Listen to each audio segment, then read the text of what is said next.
Hey, I'm Coach G, and I was out on a walk. I didn't bring Sully with me because I didn't want to fall this time. And I ran into my friend who lives close by me.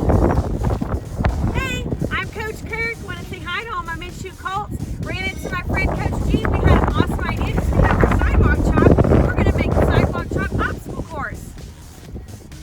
Yay! We'll show ya. Action. We have HOPSCOTCH first on our sidewalk chalk obstacle course. Where there's one number, you're going to hop with 1 foot. And when there's 2 numbers, you hop with both feet or jump with both feet. It's quick feet. 1, 2, 1, 2. Then next we have our agility portion of the course. You can do a shuffle pattern like Taylor and Ty showed us, where you can change direction and run from point to point in a zigzag pattern, working on your agility, changing direction, and quick feet. Okay, on this side we have jump turns. So you want to land your feet facing which way the arrows are going. Okay? So you want to turn your whole body sideways.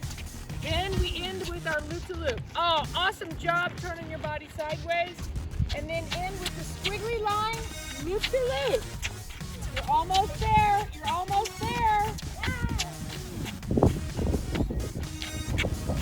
All right, they did it.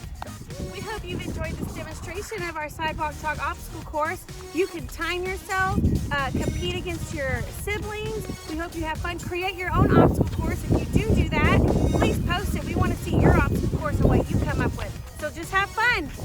Jugglers and everybody else, we hope you try this in your neighborhood and leave it out there because you never know. Some of your neighbors that are just walking by with their families, they might try it too. Have a great time.